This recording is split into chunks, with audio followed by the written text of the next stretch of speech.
Hello, everyone. Welcome. Welcome to the Welcome to the How to Talk to Your Loved Ones About Your Secret Eating Masterclass. I am so excited to be here today and just to talk to you about this subject. This is a subject that is so near and dear to my heart because for me, my binging was something that I kept a secret for so long, for so many years. I was afraid. I was afraid to tell anybody. I was afraid what they might think. I was afraid what they might say or what they might do. And so I kept it a secret. And the more I kept it a secret, the more shame I had about what I was doing. And that shame and that secrecy really fueled more binging. And so I was stuck in this cycle of shame and secrecy and judgment. And I just didn't have any way out. I couldn't see any way out, although it was always available to me.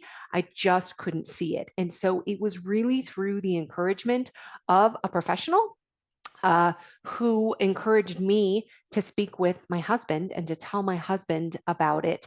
And really, it was such an important part of my process and my journey that I'm very passionate about talking with other women and helping them to really share their story as well. But it's not an easy decision to make, and it's something that I think needs to be made with consideration and really taking into account several things. And so that is what I am here to do with you today. So I'm going to go ahead and start sharing my screen and we will get started here. So, all right, here we go.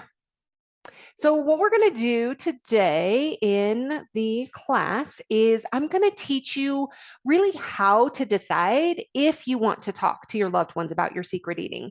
If you are attending this class, I am going to assume that you either are considering talking to your loved ones. Maybe you have told some loved ones, but maybe not others. Maybe you haven't even told anybody, but you're probably attending because you've got some thoughts about talking to your loved one. So I want to help you just decide if that's something that you want to do. So by the end of our time together, I really want this to be an interactive class, an interactive, not that you are talking directly to me, but I want you to be doing some of this work and answering some of the questions that I ask you in your head and as we go along. Now, when I send out the replay, I am going to be sending a worksheet that is going to go through all of these questions where you'll be able to print it out for yourself, write down your answers, really go through this so that you are completely prepared in the event that you do decide that you want to talk to your loved ones. I'm going to give you kind of the step by step along with some worksheets to kind of guide you through this. But as we go through this together, I want you to be an active participant in this. As I ask questions, answer them for yourself so that you can kind of just start to understand what's going on in your mind around this topic in this discussion. So I'm going to help you make a decision and whether you want to tell somebody, why you want to tell them, which I think is one of the most important questions, and then what you will say. So that's what we're going to do together today. So I always love for you to set your intention for this, and your intention is going to be very individual to you. You know why you attended this class, so just set your attention for what you want to receive out of it so that you can put your mind to work. You know, I love, if you know me or you've attended any of my classes, I love working with the brain, understanding how the brain works so that we can work with it to achieve our desired result. When we put our brain to focus on what we want, our brain is going to look for that. So if you set your intention now of what you want to get out of that class, your brain is going to start looking for that. As I provide the teaching, your brain's going to filter in the information that is going to be exactly what you need to hear today for your unique and specific situation. Okay, so here's what we're going to do today. I'm going to give you a very quick intro about myself in the event that this is your first experience with me. Then we're going to dive into the teaching. I'm going to give you a quick invitation and then I will answer any questions that you may have. So as we go through this, if you have any questions, go ahead and pop them into the Q&A and I will go over any questions at all at the end. Okay, so my story. I started binging in college, my very first semester in college, and I continued for over 25 years binging. And throughout that entire time, I was very focused on stopping. I just wanted to stop binging. And I was mostly focused on the food, what I would eat, what I should eat, what I shouldn't eat, when I would eat. It was very food focused. And I was also I was just focused on stopping. I just wanted to stop this terrible, awful thing that I did. I was very embarrassed. I had so much shame. I was a very successful person, and from the outside, it looked like everything was together and I had it all. But on the inside, I was a mess. I could not imagine anybody knowing what I was doing behind closed doors. And because of that, I didn't tell anybody. I was with my husband for 5 years and married for 2 before I even told him. I'm going to tell you a little bit more about that story a little bit later in the class. But what really changed for me, I have been through so many different programs, eating disorder treatment, therapists, you name it, books, all the things. I've been through a lot of different things. And what really shifted for me and really helped me to unwind my binging was finding safety, safety with myself, safety with food, safety with all foods, and trust. Safety and trust really go together. And those are two components that I find are not very common and not very well, not typically spoken about in other binge eating programs, other binge eating groups. And this is really, for me, what was the focus. And that's what I really then work to implement everything that I've learned, but really focusing on that safety and trust as I work with other people. So my approach, it's rooted in science, it's trauma informed and full of compassion, which I think anybody who is struggling with binge eating likely doesn't have a lot of compassion for themselves. So that is something that's really important to me. So a little fun fact about me, I love to do the sport of triathlon. And I just 2 days ago returned home from the Ironman World Championships in Kona, Hawaii. Essentially a dream come true to be able to compete there amongst some of the best athletes in the world. So that's a little bit about me. But now let's get into why you really came to this class today, which is sharing your secret eating with your loved ones. So I want to start with this question, and I want you all to think about the answer to this. Who do you want to share your secret eating with? So you probably have somebody in mind. It might be a loved one. It might be one specific person. Maybe you've actually already told somebody, but you want to tell somebody else. Just who in your mind, just come up, whatever name comes to you first. That's fine. And it may be that you want to share it with a professional. It may not even be that you're ready to share with a loved one yet. Maybe you want to share it with a professional, and that's okay too. But who do you want to share your secret eating with? Just come up, think about that name. Okay, why? Now answer the question, why do you want to tell them? This is really important. Sometimes the reason might be I want them to help me. I want them to hold me accountable. I want them to just know what I'm going through. I want them to understand the just the pain and the suffering that I'm in. I want them to know why sometimes food disappears from the pantry, or why sometimes I don't want to eat with the rest of the family or with them because I just can't eat any more food. Why do you want to tell them? So think about that for yourself. Why do you want to tell them? Now, the next question is, why haven't you told them yet?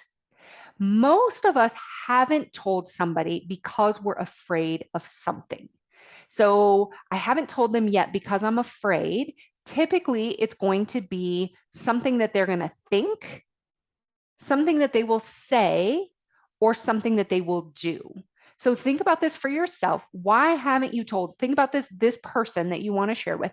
I haven't told them yet because I'm afraid that they will think that they're going to think what? Think about this. What do you think they will think? So here's an example. Maybe they'll think you're out of control. Okay. What are you afraid they might say? Here's an example. They might say, I can't trust you. What do you think they might do? Maybe they'll leave. Maybe you're afraid that they'll leave. So these are just examples. I want you to think for yourself. Why haven't you told them? What are you afraid that they will think, say, or do? Now, here's some self-reflection. Ask yourself this question. Do I think, say, and do those things to myself? So for example, in our example there, do I think I'm out of control? Well, for me, when I was in the height of my binging, absolutely, that's what I thought. Did I think I can't trust you? To myself, did I think I can't trust myself? Absolutely. Did I leave myself? Yes, every time I binged. So here's something that's just a little concept I will teach you. It's called the mirror. Often, when we are afraid that somebody is thinking something, it is thinking or might think something about us, typically negative, often that is actually the very thing we are thinking about our own selves. So it's kind of called the mirror because we see it in ourselves. So we reflect that somebody else is going to think, say, or do that exact same thing. So it's an interesting concept to see and to be aware of, that what you're afraid the other person might think, say, or do is very likely really just a reflection of your own thinking of yourself and may not even reflect at all the thoughts of your loved one. Okay, so the next question. If I could wave my magic wand and just everything be amazing and beautiful and just like I would imagine and picture it to be, when I tell my loved one, we want to think again, if I could wave my magic wand, this is an amazing situation, what would they think? What would they say? What would they do? And we're imagining best case scenario here. So here's an example. They might think, this must be hard for you. And then they would say, how can I help? And what they might do is ask what you need, and then also support you as well as they possibly can. So this could be a magic wand scenario. So I want you to answer these questions for yourself. If you could wave your own magic wand, what would this loved one, the person you thought about at the beginning of the class that you want to tell, what would they think, say, and do that would just be really the response that you would want? Okay, now we're going to go to another self-reflection. Am I willing to think, say, and do those things for myself or to myself? So am I willing to say to myself, oh, this must be hard for you? Am I willing to ask myself, how can I help? Am I willing to support myself in any way that's possible? Am I willing to do those things for myself? We need to be willing to do those things for ourselves before we expect anybody else to do them for us. Okay, we can't have other people. We need to be able to do those things for ourselves. So am I willing? Sometimes we don't necessarily know how. So you don't have to know the how, but are you willing? Okay. Now, here's another really important question. What result do I want to get from the conversation? So this kind of goes back to what I was saying before. Why? Why do you want to tell them? What result do I want to get? Now, there are some very, I think, detrimental reasons and some very beneficial reasons that you can look at in terms of the why. So I want to go over these with you because this is really important. If the result that you want is for your loved one to fix you, bad idea. We do not want them to fix us. Okay, so if your reason why you want to share is you want them to fix you, this is probably not a great reason. Another not great reason is for them to police you. If you think, okay, well, if I tell them, then they'll make sure that I don't eat too many cookies. Then they'll make sure that I don't go back and get any more ice cream after dinner. No, we do not want them policing our food or fixing us. Okay. Here's another reason, guilt. We don't want to tell them from guilt, thinking that we should tell them or just feeling bad about that. That's not going to be a beneficial result. Accountability. We don't need them to be our accountability partners. Our loved ones really are there to love and support us. They are not there to fix us, to be our accountability partners, to police the amount of food or when we eat. That's not why we want to tell our loved ones. So if that is your reason why, I highly recommend that unless you resonate with some of these other reasons, you wait and you press pause on telling your loved ones, because asking them to police you, fix you, be accountable is likely not going to create the type of result that you're really looking for in the long run. Now, here are some great reasons to tell a loved one. Understanding. For me, this was huge for me. I just wanted my husband to be able to understand a little bit of what I was going through. Now, I didn't tell him for so long because I had the story that he didn't understand. He didn't and he couldn't understand what I was going through. Now, on the one hand, this was true. He's never had a problem with food. He has never binged in his life. And so that part of it, he couldn't understand. But how could he understand what I was going through if I didn't talk to him about it, if I didn't tell him what my situation was? So I was only able to create understanding and allow him to understand my situation and what I went through by sharing with him. So that's a great reason to tell somebody, is for them to understand what you go through. Vulnerability. It takes vulnerability to be able to talk about this, to be able to open up this side of you that most of us don't care for and have a lot of shame around. There is vulnerability. Practicing vulnerability is such an amazing thing to do. It's when we are vulnerable, we're really exposing some sort of, I'm going to call it a weakness because we perceive it as a weakness. It's exposing that and allowing that to be seen. This is part of what's happening when we talk to our loved ones.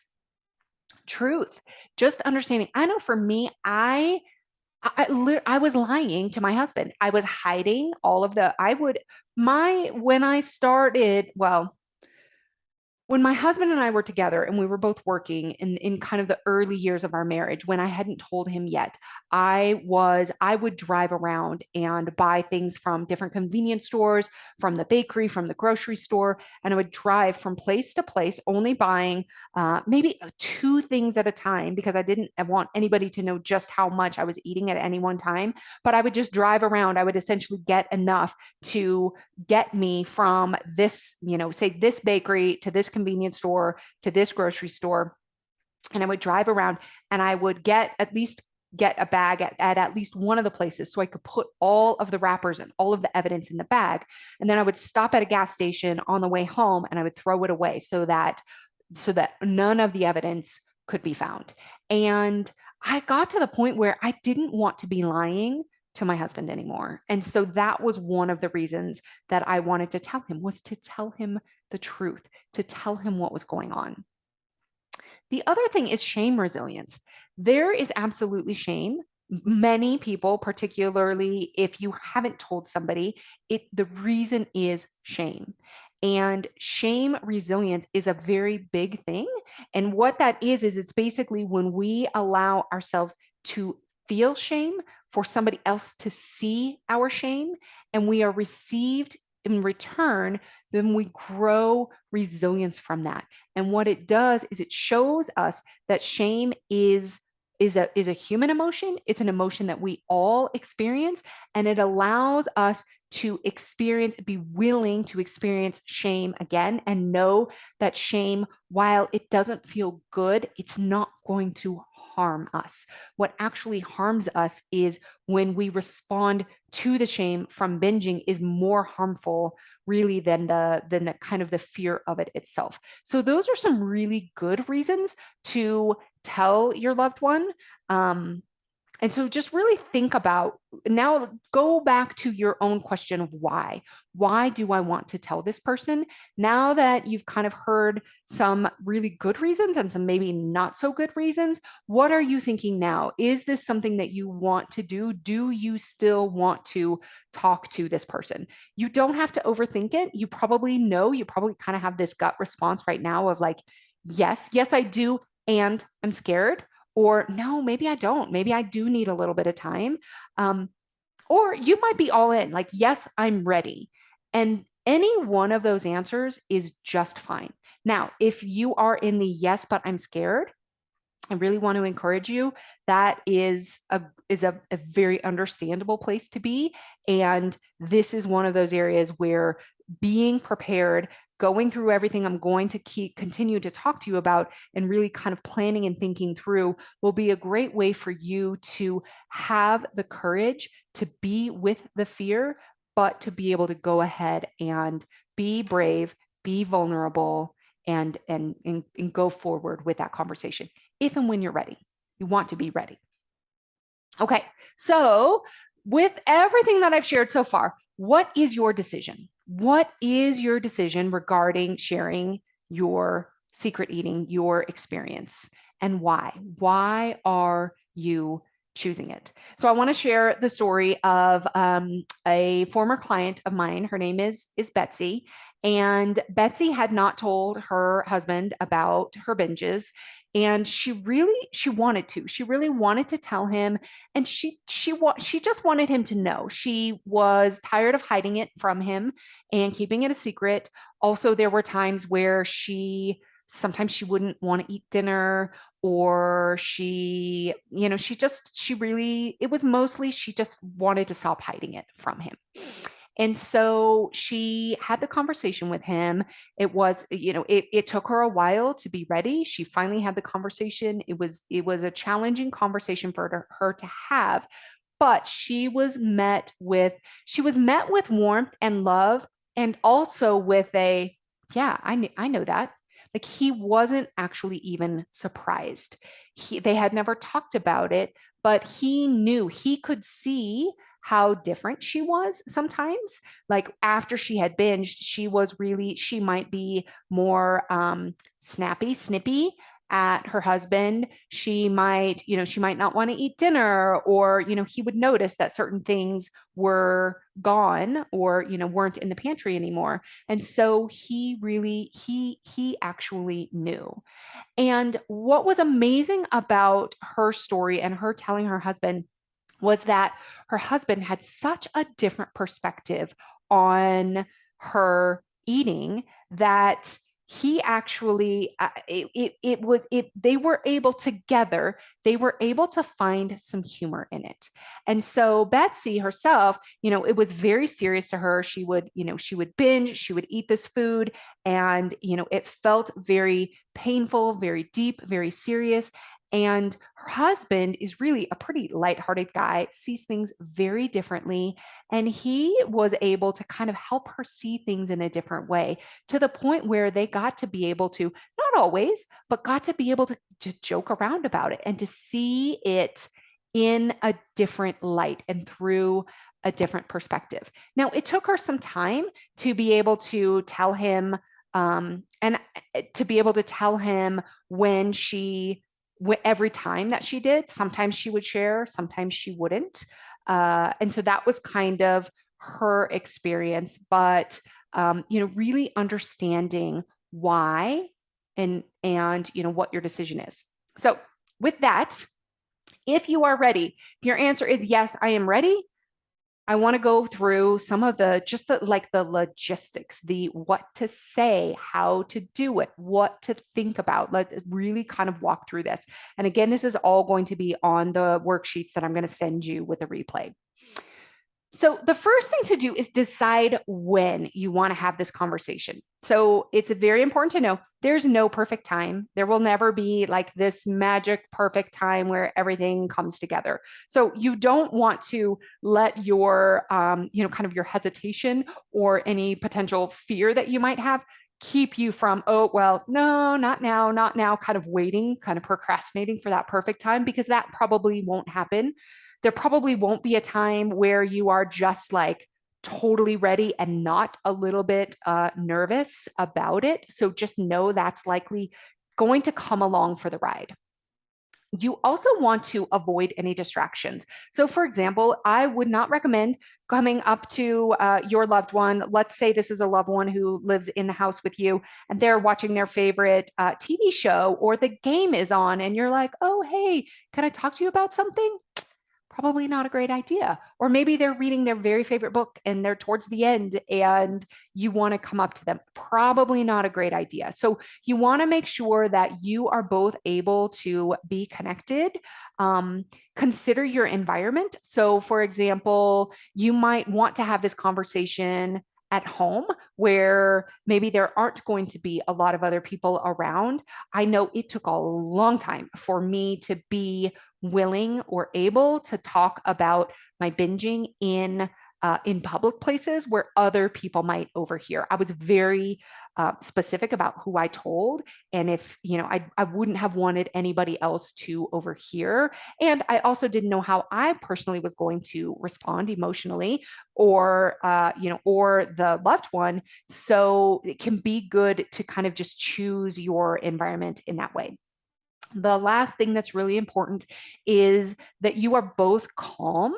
You're both kind of in a very just calm state. So you don't want to do it if you or the person that you're talking to is either really stressed out, maybe they've got a lot going on. You can kind of tell their mind is in a million different places because they're kind of, pinging all over the place. Or maybe they're really checked out and they're kind of depressed, or they're kind of super tired or lethargic. Neither one of those places are going to be a very good state to have from which to have this conversation. So you want to make sure you're both in, again, it doesn't have to be perfect, but you both want to be kind of just in this calm and connected state. This is just a great way to kind of set up the stage and kind of set up your environment for you. So when I finally decided to tell my husband, the reason that I told my husband was I was seeing an eating disorders therapist at the time, and I had told her that I hadn't told anybody, and I was very resistant to doing it. And it took some period of time for her to convince me that telling my husband might be beneficial. So we had a long conversation, the therapist and I, to kind of, set me up. And I remember telling my husband we were in our bedroom, and what I remember is lying on my back on the bed, and I had my arm up over my eyes. I could not even look at him to tell him. I had so much shame. I was convinced that he was not going to love me. He was not going to understand. I didn't think he was going to leave me or get mad, because that's just not his style. But I just really thought he wasn't gonna love me, and he wasn't gonna understand. And I couldn't even. I was crying. I had my arm over my elbow over my eyes, and I told him, and he was so kind and so compassionate, and all of the things that I never was to myself. And it was the most remarkable thing. And through that, it was a journey for me. It was a journey for me from that moment when I told him to then when I would continue to tell him after I binged. For a while, I wouldn't even use the word binge. I would tell him I had a bad day. This was my code word for I binged. Then I would say I had a bad day, but I was still hiding the evidence. And then at one point, I just decided I am never not going to tell him. I am not going to hide this from him. I am not going to hide the evidence. I am done. I am done hiding. I'm not going to lie to my husband or to myself about what's happening here.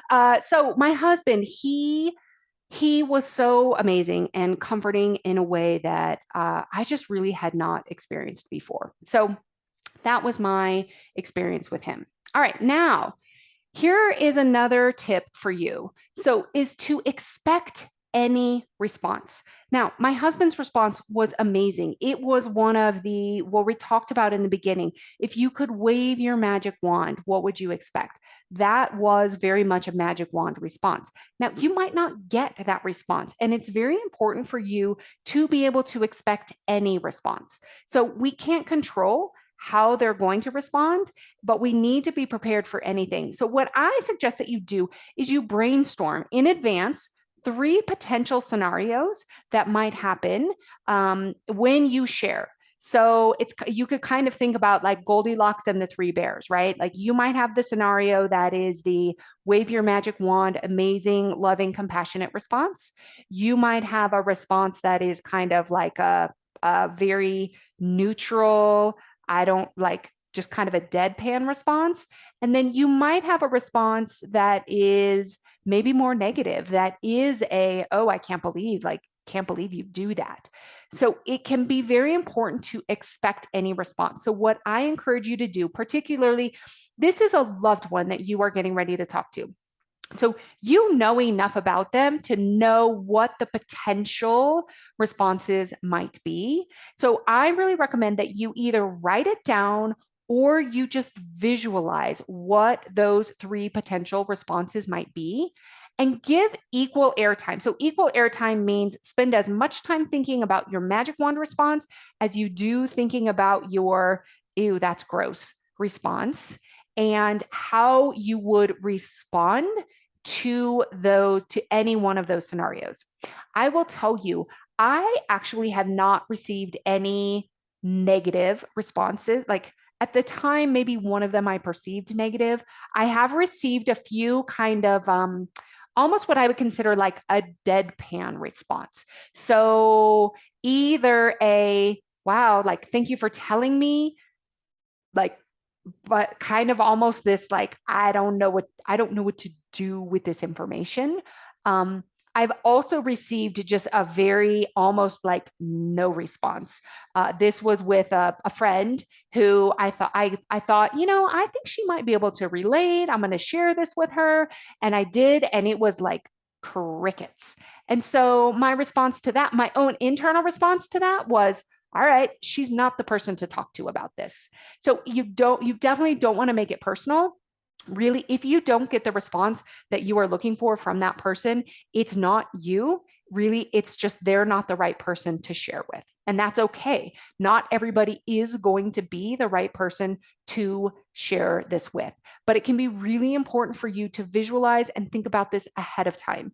And the reason that this is super helpful is the brain doesn't know the difference between kind of a visualization or like a dress rehearsal and the real thing.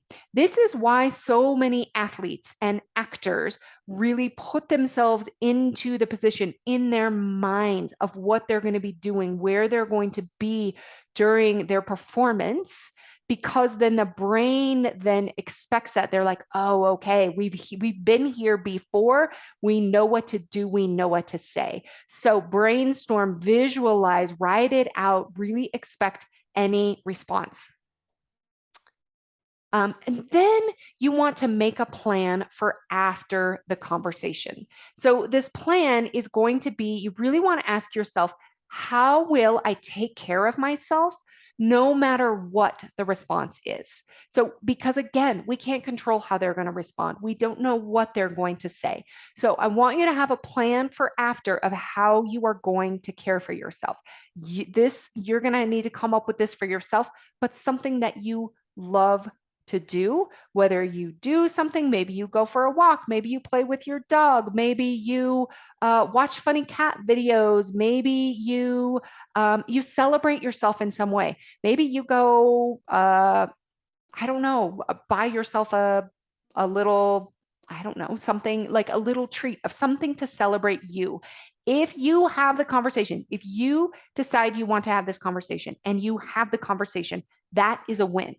We can't control how the other person responds, so we can celebrate the win for you actually having that conversation. But it's so important for you to make a plan for what you will do for yourself afterwards. Okay, now let's get into the nitty-gritty. What to say? What will you say to them? So here are some suggestions. Again, these are going to be in your worksheet. I have something to share with you, but I'm worried about how you might respond. You're kind of letting them know like you want to share, but you're a little hesitant. Maybe worried isn't the right word for you. Maybe it's hesitant about how you might respond. Because if you weren't, you already would have had this conversation. So sometimes when insert your situation here. So like for me, sometimes when I'm driving around in the afternoon, I go and buy a bunch of food and eat it in the car.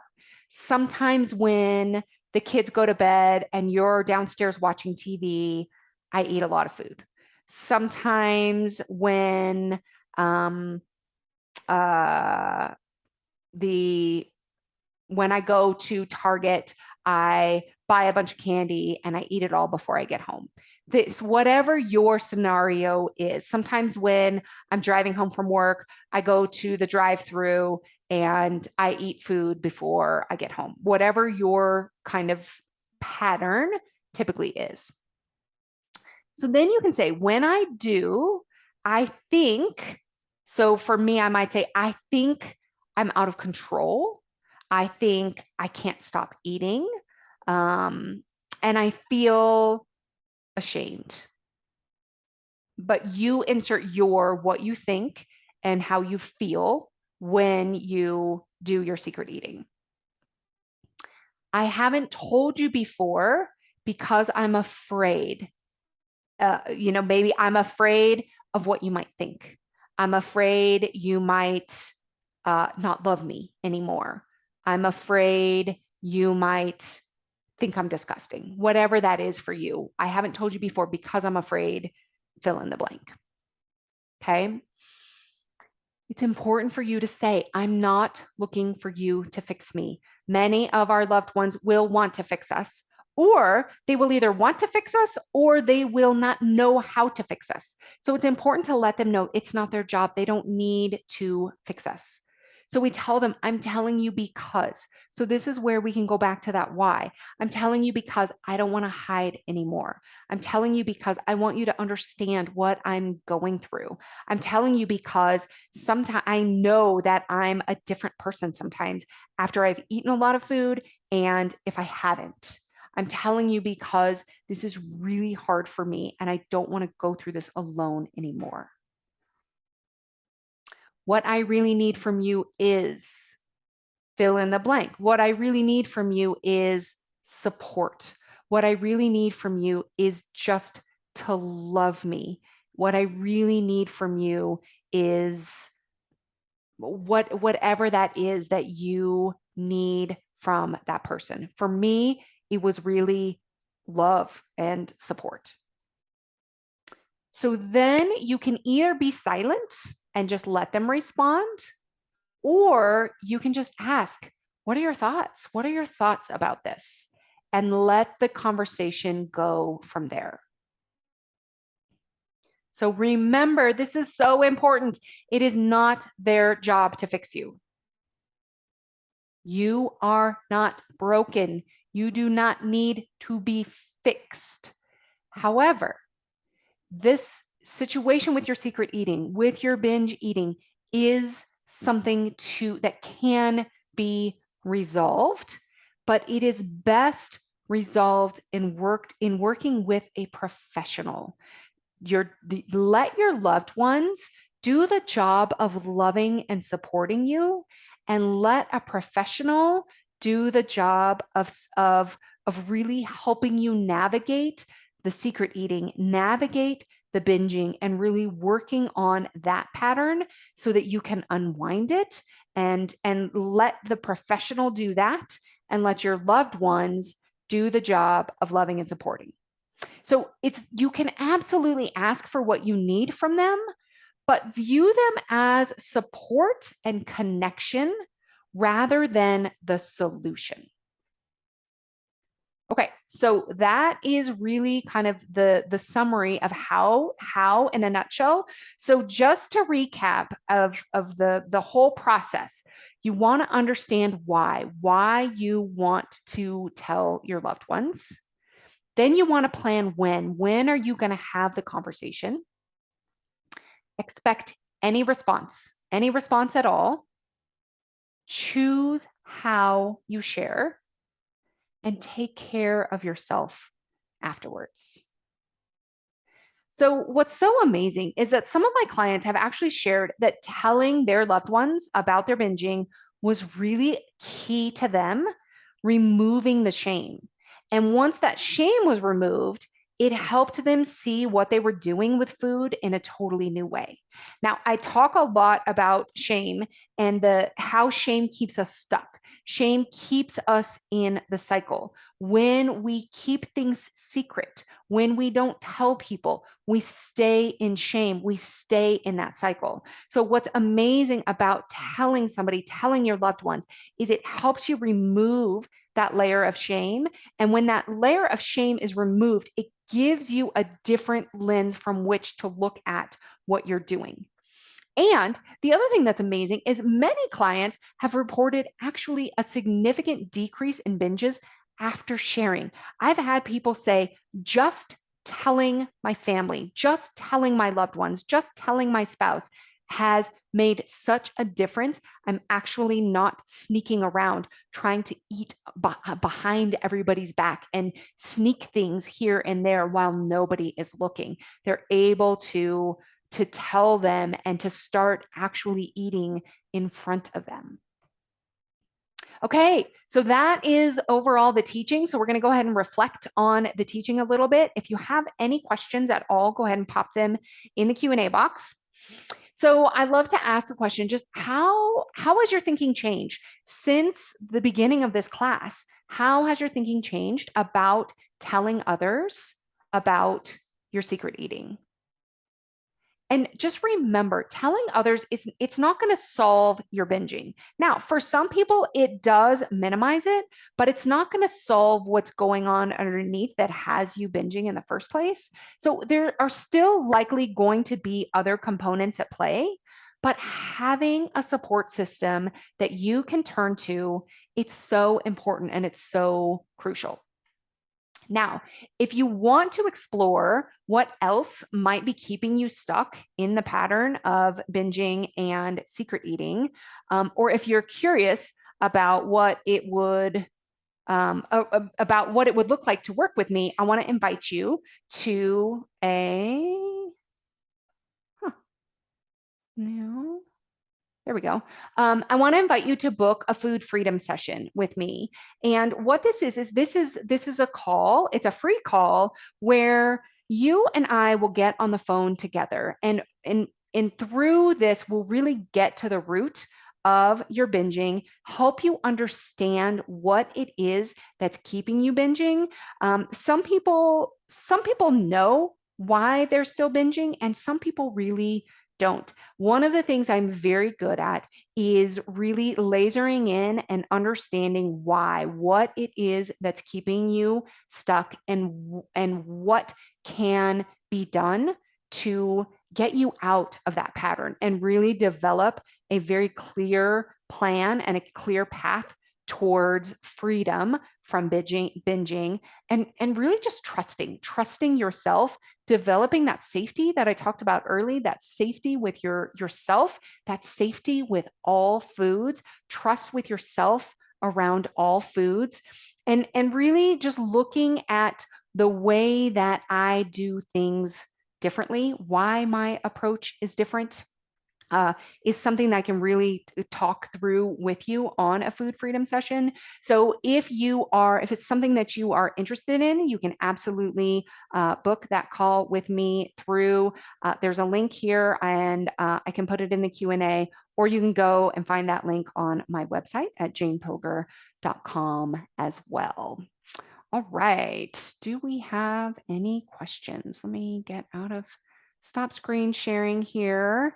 Take a look at the Q&A. Okay, so I have a question here.